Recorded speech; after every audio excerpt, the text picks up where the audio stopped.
हमारी संस्कृति, हमारे संस्कार सदा रहे हमारे साथ। भारत के महान ग्रंथों और काव्यों का संपूर्ण संकलन। सब्सक्राइब करें तिलक।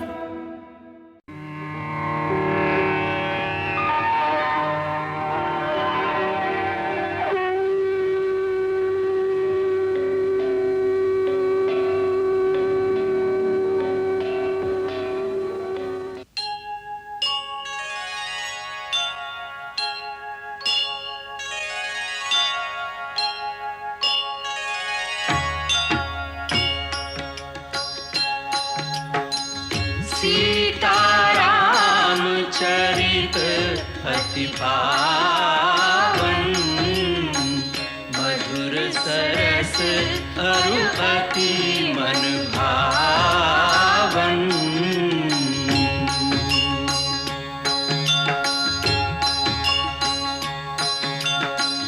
पुनि पुनि कितने हो सुने सुनाए, की प्यास बुझत न बुझाए।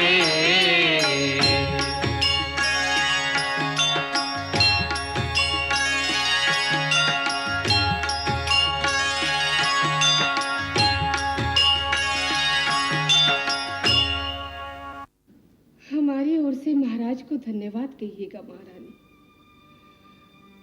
उन्होंने आकर अयोध्या के राजवंश को एक घोर संकट से बचा लिया। नहीं तो मुझे भय था कि भरत भावना के आवेश में आकर न जाने क्या कर बैठता। हमें आपका भी धन्यवाद करना है। ये अयोध्या पर विपत्ति का समय है। ऐसे समय में आपकी चारों पुत्रियों ने ऐसा आदर्श चरित्र दिखाया जिसकी संसार में कोई तुलना नहीं हो सकती। मैं इनका दुख, इनकी पीड़ा समझ सकती, परंतु इन्होंने अपना दुख कभी व्यक्त नहीं होने दिया। हमारी सेवा में ही अपना सर्वस्व लगा दिया, जैसे ये पुत्र वधू नहीं, हमारी अपनी बेटियां हो। राजमाता, इस समय यह सचमुच ही आपकी बेटियां हैं, मेरी नहीं।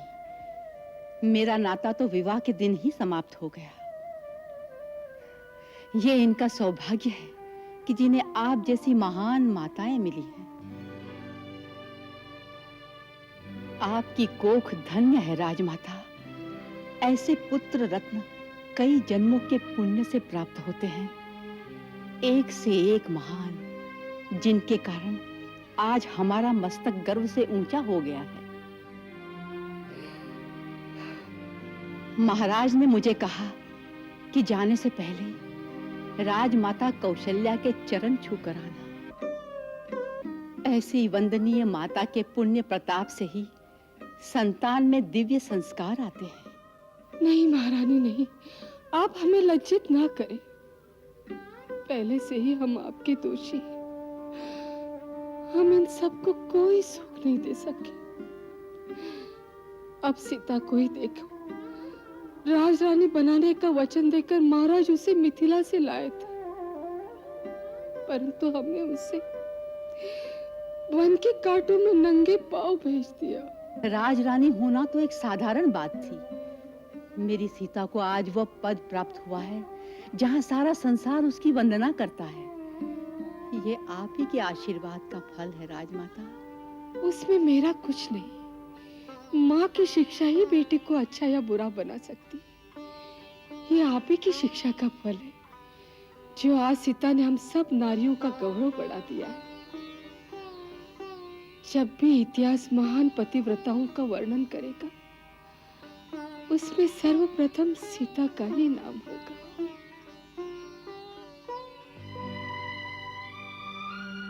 राजमाता के मुख से तुम तीनों की प्रशंसा सुनकर मेरा हृदय गदगद हो गया।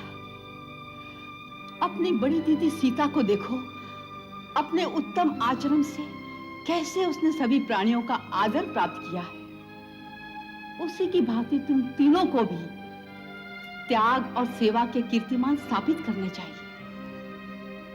अपनी तीनों सासों का समान रूप से आदर करना चाहिए और किसी भेदभाव के बिना तीनों की सेवा करना तुम्हारा परम कर्तव्य है। राजमाता कैकेयी का विशेष ध्यान रखना चाहिए। वो इस समय पश्चाताप की अग्नि में जल रही हैं। उन्हें विशेष स्नेह और आदर की आवश्यकता होगी।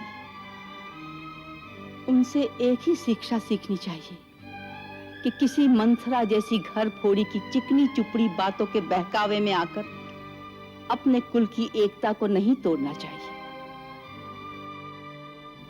यह तुम्हारा कर्तव्य है कि अपने अपने पति पर ऐसा प्रभाव डालो जिससे चारों भाइयों का प्रेम परस्पर बढ़ता रहे।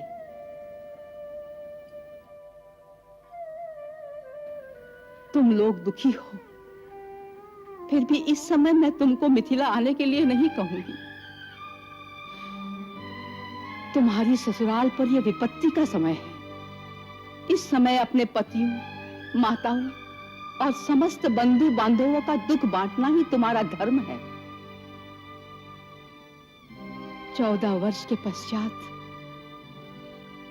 जब ये दुख के बादल छट जाएंगे, जब तुम्हारी ससुराल में चारों ओर आनंद होगा, उस समय तुम्हारे मायके के द्वार तुम्हारे स्वागत के लिए खुले होंगे।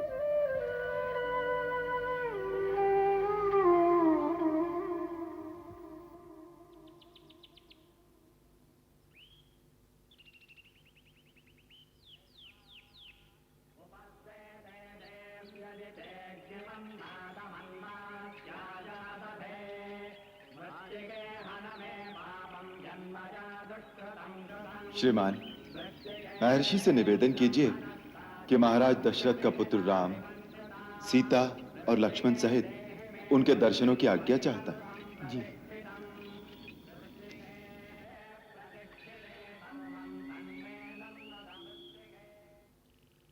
अहम ब्रह्मास्मि। श्री राम, लक्ष्मण, देवी सीता सहित आपके दर्शनों की आज्ञा चाहते हैं। राम आ गए। आज कितना शुभ दिन है। हम स्वयं उनका स्वागत करेंगे।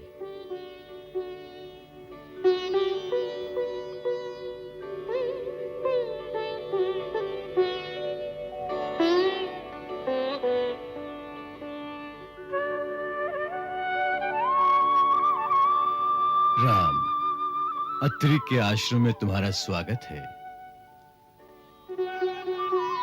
आयुष्मान भव। सौभाग्यवती भव।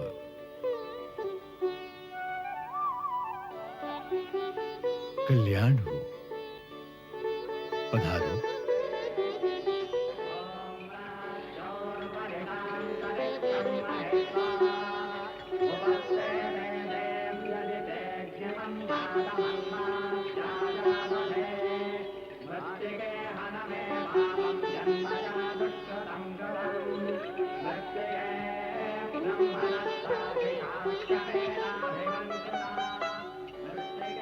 राम, देवी अनसुईया से मिलो।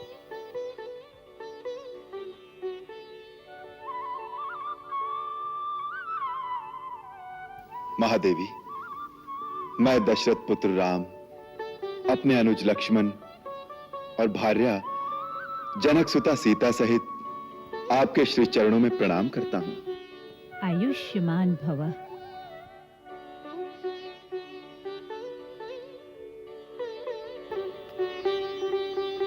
अखंड सौभाग्यवती भव। देवी, सीता को अपने कक्ष में ले जाओ। इनका सत्कार करो तथा विश्रांति प्रदान करो। सीते,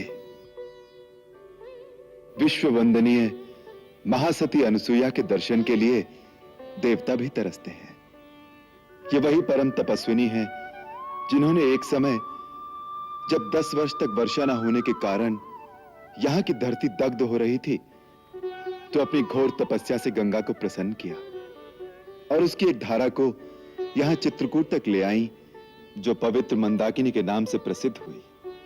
इसके अतिरिक्त इन्होंने कई बार परिहास ही परिहास में बड़े बड़े देवताओं को भी पराजित किया है। एक सती के दर्शन से तो पुण्य मिलता ही है, परंतु महासती के दर्शन से तो लोक परलोक दोनों संवर जाते हैं। जाओ, इनके श्री चरणों में बैठकर जीवन लाभ उठाओ। तुम मेरी बहुत बड़ाई कर रहे हो राम, परंतु तुम तो जानते हो कि ये सब कुछ केवल पति चरणों की एकनिष्ठ सेवा का ही फल है, और कुछ मैं नहीं जानती, बाकी सब कुछ देव जानते हैं। आओ सीते।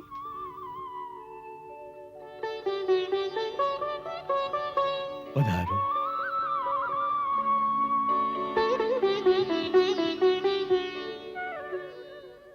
आसन ग्रहण करो।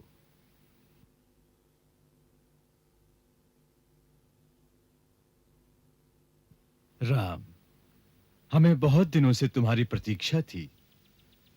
तुम्हारे चित्रकूट में आगमन का पता चला तो हम इसी आशा में थे कि तुम इस आश्रम में अवश्य आओगी। आज तुम्हारे आने से यह आश्रम धन्य हो गया। यह तो आपकी उदारता है भगवान, जो आप अपने सेवक का मान बढ़ा रहे हैं। मुझे इससे पहले ही आपके दर्शनों को आना चाहिए था। इस देरी के लिए क्षमा करें। आज हम इन पावन चरणों में बैठकर धन्य हो गए। राम, संपूर्ण प्रभुता पाकर भी तुम इतने विनम्र हो, इसी से तुम समस्त प्राणियों का मन मोह लेते हो। नगरस्थो वनस्थो वा शुभो वा यदि वा शुभः या सांग स्त्रीणाम प्रियो भर्ता तासांग लोका महोदया दुःशीला कामवृतो वा धनैर्व परिवर्जितः स्त्रीणांग आर्य स्वभावानां परमं देवतम पति। पुत्री, अपना स्वामी ही स्त्री का आराध्य देवता होता है। वो राजमहल में रहता हो या कुटिया में, वो भाग्य विहीन हो अथवा धनहीन ही क्यों ना हो, उत्तम स्वभाव वाली नारियों के लिए वो सर्वश्रेष्ठ देवता के समान है। अभी जो तुम्हारे पति ने मेरी शक्ति की इतनी प्रशंसा की, उसके लिए मैंने और कुछ नहीं किया। केवल मन, वचन और कर्म से अपने पति की एकनिष्ठ सेवा की है। नारी केवल इतना ही कर ले तो बड़े बड़े देवता उसके समक्ष झुक जाते हैं। देवता कई प्रकार से नारी की परीक्षा करते हैं, कई प्रकार का प्रलोभन भी देते हैं, परंतु जो नारी अपने धर्म पर अडिग रहती है, तो देवता तो क्या, सारी सृष्टि का विधान उसकी आज्ञा के अधीन हो जाता है। मैंने अपने जीवन में यही अनुभव किया है। पति से बड़ा हितकारी, मित्र और बंधु और कोई नहीं होता। वही नारी को दोनों लोकों में सुख पहुंचाने में समर्थ होता है। सीते, मुझे ये जानकर बड़ी प्रसन्नता हुई कि तुम अपने बंधु बांधवों को छोड़कर, राजमहल का सुख त्याग कर वन में जाते हुए अपने पति का अनुसरण कर रही हो। सुख में तो सभी साथ देती हैं, परंतु विपत्ति में जो साथ दे वही अर्धांगिनी है। सीते, मित्र और नारी की सच्ची परीक्षा आपातकाल में ही होती है। धीरज धर्म मित्र नारी आपातकाल परखिए चारी। एक धर्म एक व्रत नेमा, काय वचन मन पति पद प्रेमा। काय वचन मन पति पद प्रेमा। माता, मेरी माता ने भी विवाह के समय यही शिक्षा दी थी। मेरी पूज्य सासू जी ने भी वन जाते समय यही उपदेश दिया था। अब मुझे आशीर्वाद दीजिए कि मैं आपके बताए हुए आदर्श का पालन कर सकूं। सीते, मैं अपनी दिव्य दृष्टि से देख रही हूं कि आने वाले समय में नारियां तुम्हारा नाम स्मरण करने से ही पतिव्रत धर्म पालन करने का बल प्राप्त करेंगी। इससे मुझे अपार संतोष होता है। मैं अपनी प्रसन्नता कैसे व्यक्त करूं? अपने अनूठे वचनों से नारी आदर्श की शिक्षा देकर ही आपने मुझे धन्य कर दिया है। पूज्य माता जी, आपका आशीर्वाद ही मेरे लिए अमूल्य निधि है। सीते, इस मिलन की स्मृति में मैं तुम्हें कुछ उपहार देना चाहती हूँ। मेरे पास दिव्य आभूषण, अंगराग, अनुलेपन और पवित्र परिधान हैं, जो मुझे देवताओं ने उपहार स्वरूप दिए थे। वो मैं तुम्हें देती हूँ।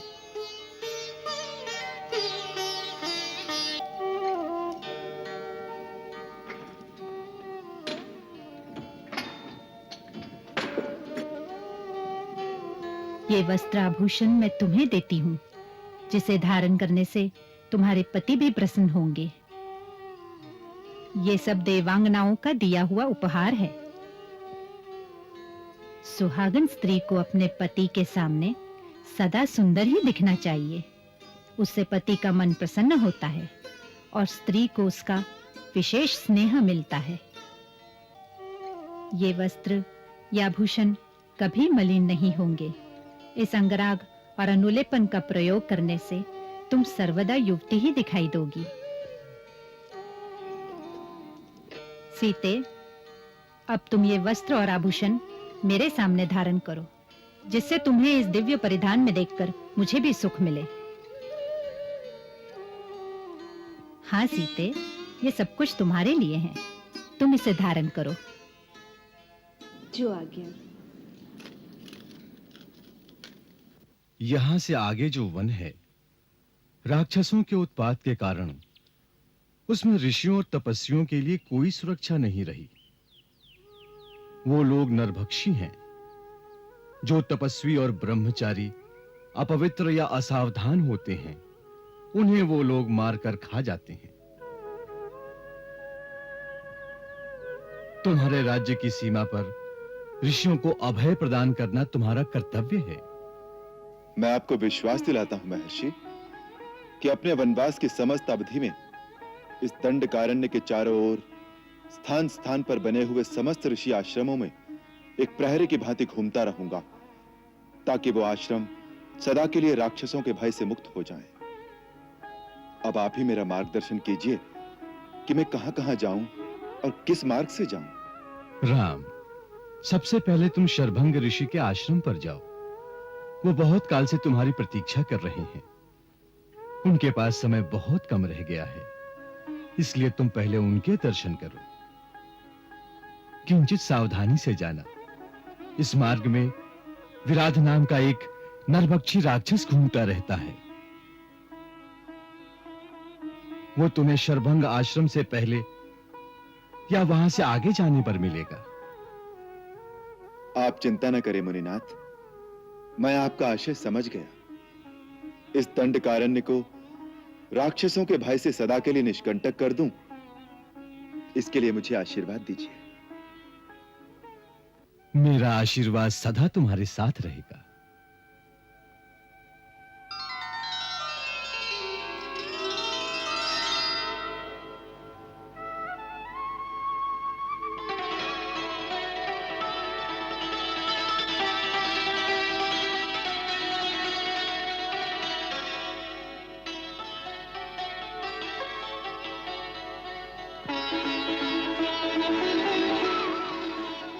माता अंसुया ने इतने सारे आभूषण दिए हैं, वे माने ही नहीं। माता के यहाँ आकर बेटी को कुछ दिए बिना विदा करना अपशकुन होता है।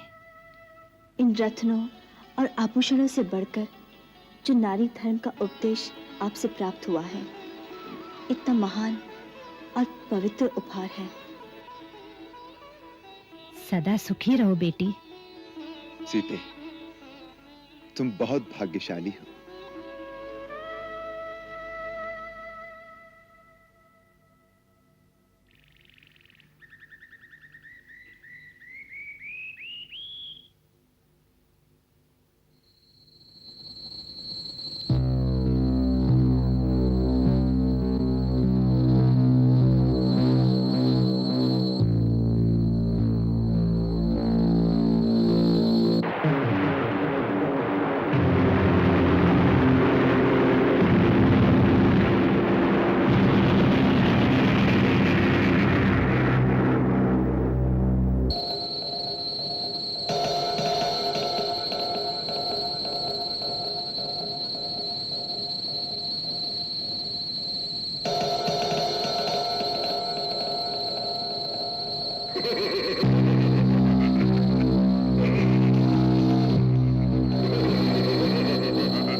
मैं विराट राक्षस हूँ।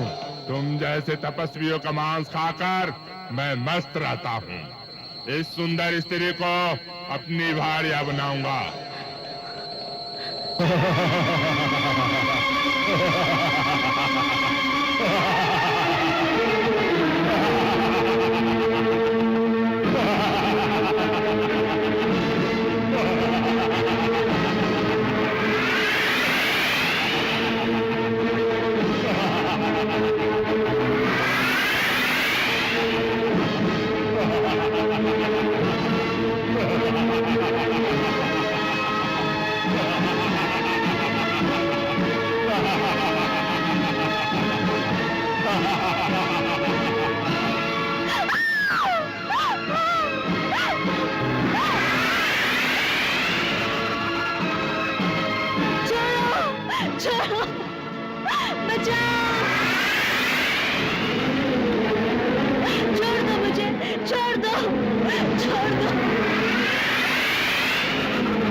लक्ष्मण, यही शरभंग मुनि का आश्रम है।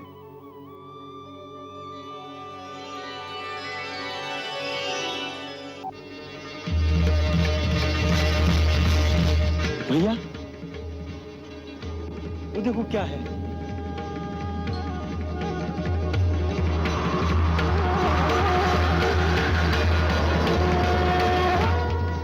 देवलोक से कोई देवता शरभंग मुनि से मिलने आए हैं।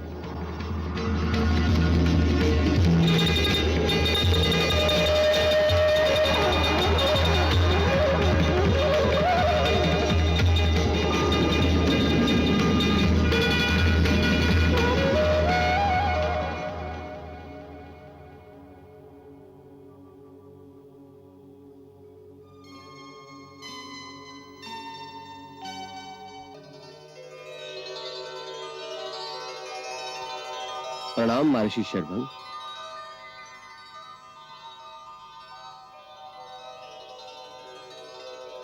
शुभ आगमन के लिए धन्यवाद देवराजेंद्र। महात्मन, हम आपको सदैव अपने लोक में ले जाने के लिए आए हैं। सदैव जाना तो कोई बड़ी बात नहीं, परंतु हम उसके पक्ष में नहीं। जब हमारी इच्छा होगी हम स्वयं जाएंगे।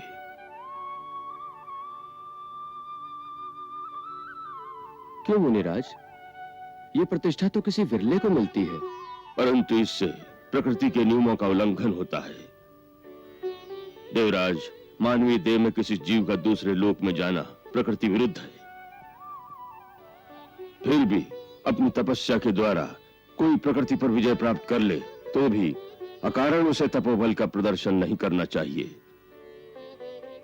इससे उसके अंदर दंभ उत्पन्न होता है, जिससे उस लोक में उसका शीघ्र पतन होता है। इसीलिए हम अपनी इच्छा से ही इस देह का त्याग करेंगे। उसका समय भी आ गया है मुनिश्रेष्ठ। हम जानते हैं, किंतु इस समय हमारे आश्रम में एक विशेष अतिथि का पदार्पण हो चुका है। उनका स्वागत सत्कार किए बिना जाना हमारे लिए उचित नहीं होगा। जैसी आपकी इच्छा।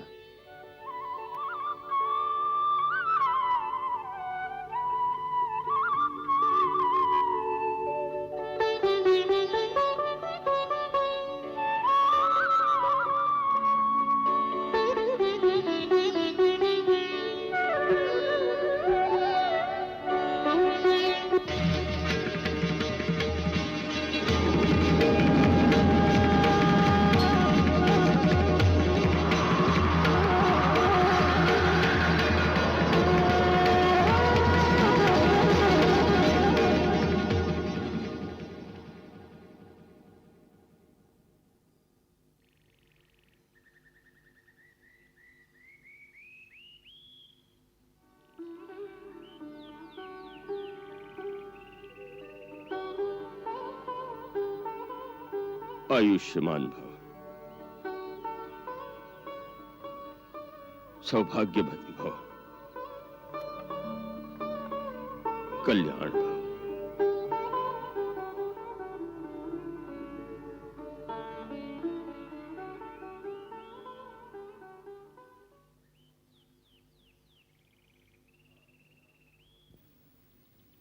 आ गए राम, तुम्हारा स्वागत है। महर्षि अत्रि ने तुमसे सत्य कहा था, हम तुम्हारी प्रतीक्षा कर रहे थे। इस धरती पर हमारा समय समाप्त हो गया है, इसलिए देवराज इंद्र हमें सदैव अपने लोक में ले जाने के लिए आए थे। मैंने आपका वार्तालाप सुना है मुनीश्वर। देवताओं के राजा इंद्र के निमंत्रण को ठुकराकर आपने यह सिद्ध कर दिया है कि जब मानव पूर्ण कर्मयोगी और स्वार्थ रहित हो जाए तो उसका स्थान देवताओं से भी ऊंचा हो जाता है। मानव यदि अपना धर्म और मानवीय कर्तव्य पूरा करे तो उसे देवताओं के पीछे भटकने की कोई आवश्यकता नहीं रहती। देवता स्वयं उसके आगे पीछे हाथ बांधे फिरते हैं।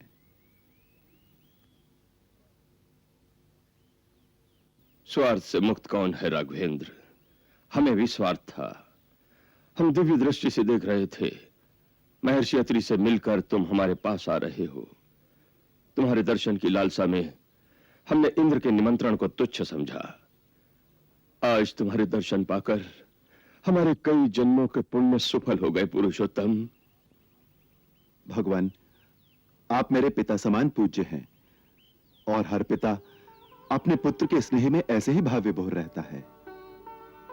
हे राम, जिस प्रकार किसी सदग्रस्त के द्वार पर कोई साधु आ जाए तो उसे कुछ दान देना सदग्रस्त का धर्म होता है, उसी प्रकार जब किसी साधु के द्वार पर कोई सदग्रस्त आ जाए तो उसे आशीर्वाद, आत्मज्ञान की शिक्षा देना साधु का धर्म हो जाता है। किंतु तुम तो स्वयं ज्ञान के भंडार हो राम, हम तुम्हें क्या शिक्षा दे सकेंगे? अपने तपोबल से हमने कुछ दिव्य लोगों की सिद्धियां अर्जित की है। आज देह त्याग से पूर्ण अपने वो सारे लोक हम तुम्हें प्रदान कर देना चाहते हैं। इन्हें स्वीकार करो राम। महामुनि, मैं आपके इस अनुग्रह का सदैव ऋणी रहूंगा, परंतु मेरे लिए आपके दिए हुए इन दिव्य लोकों को ग्रहण करना उचित नहीं होगा। ऐसा क्यों कह रहे हो राम? क्योंकि मैं समझता हूं कि जो लोग किसी साधु महात्मा के पास उनके तपोबल से कमाई हुई शक्ति के सहारे अपने दुख मिटाने या महात्मा के पास सुख और संपत्ति मांगने जाते हैं, वो उस लज्जाहीन चोर की भांति होते हैं जो दूसरे की कमाई पर आंख रखता है। यदि स्वाभिमानी पुरुष है तो उसे अपने परिश्रम से कमाई करनी चाहिए। मुझे केवल यही आशीर्वाद दीजिए कि आपकी भांति मैं भी अपने ही कर्मों के बल पर वो शक्ति, वो ज्ञान, वो निस्वार्थ भाव प्राप्त करूं जो मानव को देवताओं से भी ऊंचा उठाता है। मुझे अपने ही कर्मों के बल पर वो सब कुछ प्राप्त करने दीजिए।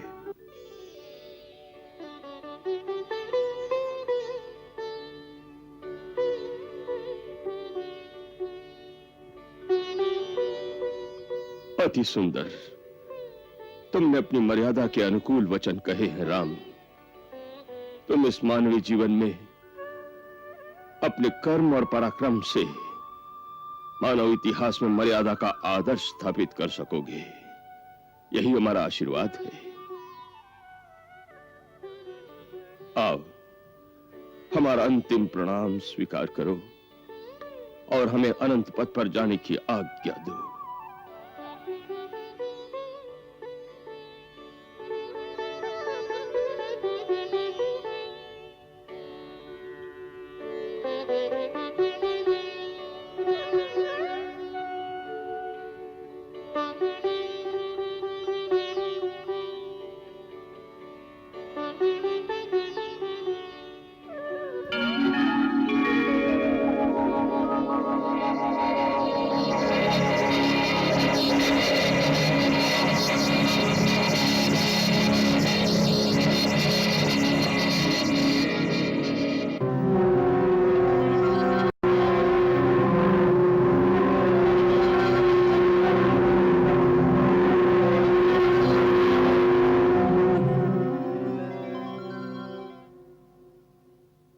क्या हुआ भैया?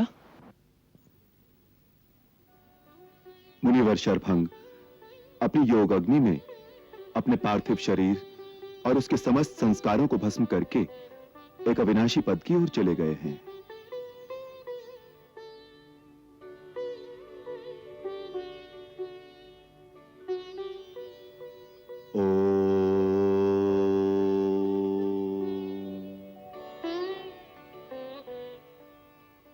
मंगल भवन अमंगल हारी, प्रभु सुदशरथ अजिर बिहारी।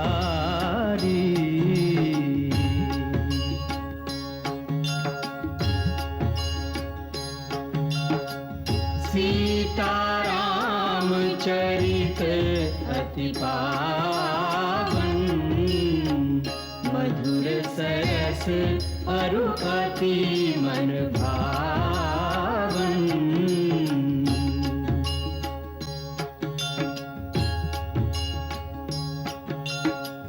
पुनि पुनि कितने हो सुने सुनाए, हिय की प्यास बुझत न बुझाए।